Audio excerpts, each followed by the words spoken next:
우리가 불법을 공부하되 배울 줄을 알아야 합니다. 어떤 것을 배울 줄 안다 하고 어떤 것을 배울 줄 모른다고 하는 걸까요? 어떤 정도에 도달해야 불법을 배울 줄 안다고 할 수 있는 걸까요?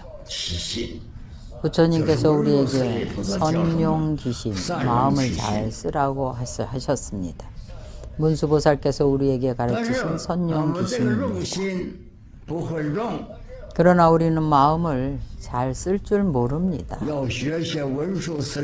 문수보살께서 화엄경 정행품에서 말씀하신 것을 배워야 합니다.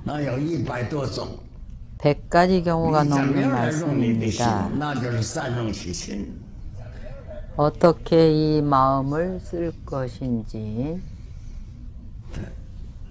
그것이 바로 선용기심입니다.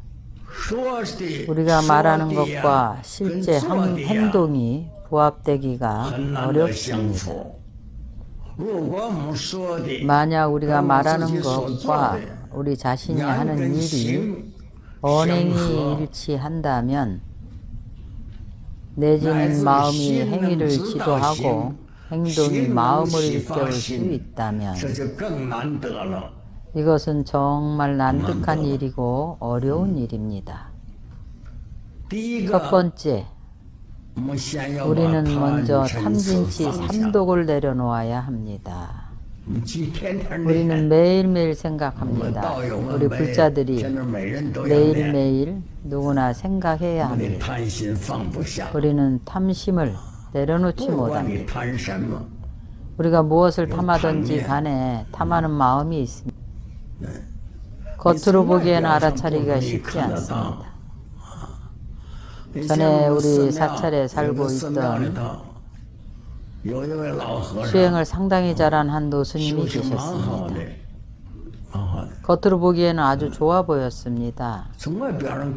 그러나 탐심을 버리지 못했습니다. 이것은 역사에 나오는 이야기입니다. 그 스님은 재물을 몇십 년간 모았습니다.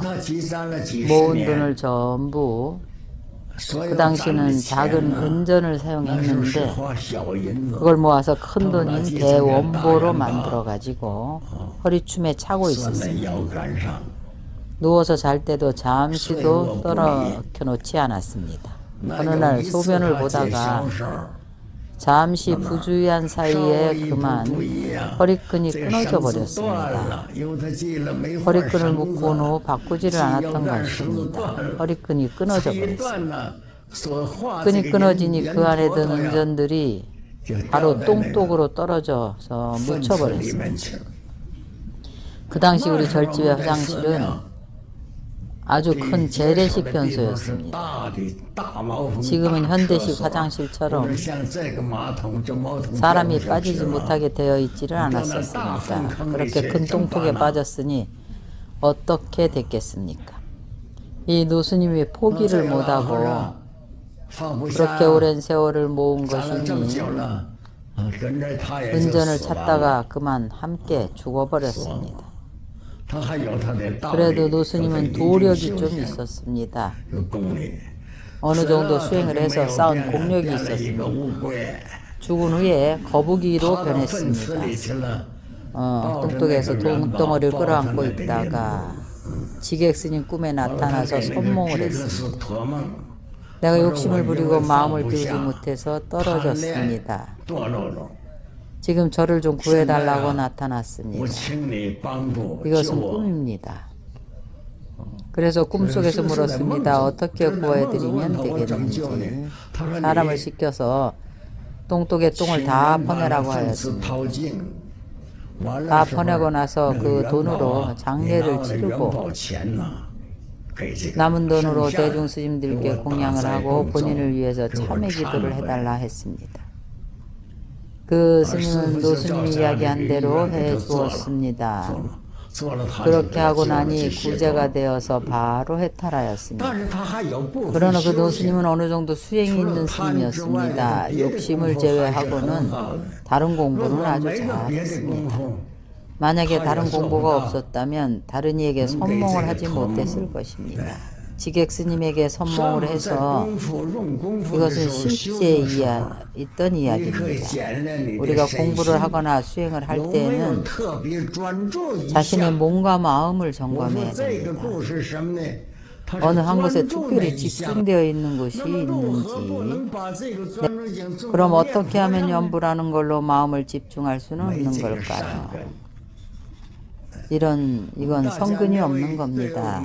우리는 우리 수행인 염불하는 것에 대해서 혹은 한 수행을 오롯하게 하는 것에 대해서 혹은 금강경을 독송한다거나 날마다 끊이지 않고 영원히 이와 같이 한다면 이것을 공력이라고 하는 것입니다.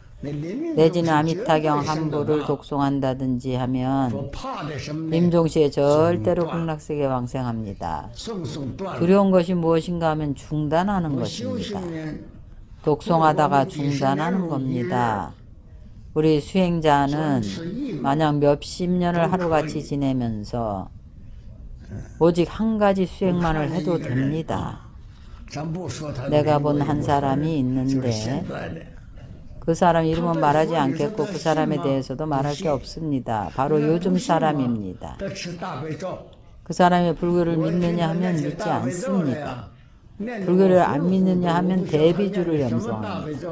그 사람이 대비주 염송하는 것을 들어보면 뭐라고 염송하는 건지 알아들을 수가 없습니다. 어쨌든 그 사람은 몇십 년을 그렇게 염송했는데 90살을 넘게 살았습니다. 그는 고기를 먹고 채식을 하지 않았습니다. 그가 임종할 때 정신이 매우 맑고 또렷했습니다. 그때 그가 93세인 것 같았는데 그는 아들에게 유언을 했습니다. 내가 이제 죽을 때가 되었고 이제 갈 거니까 안 먹겠다고 했습니다. 너희들이 나를 좀 도와다오. 스님들을 청해서 염불을 좀 해주라고 하셨는데 다른 염불은 하지 말고 오직 대비주만 염송해달라고 했습니다. 오직 대비주만 믿고 다른 것은 믿지 않았습니다.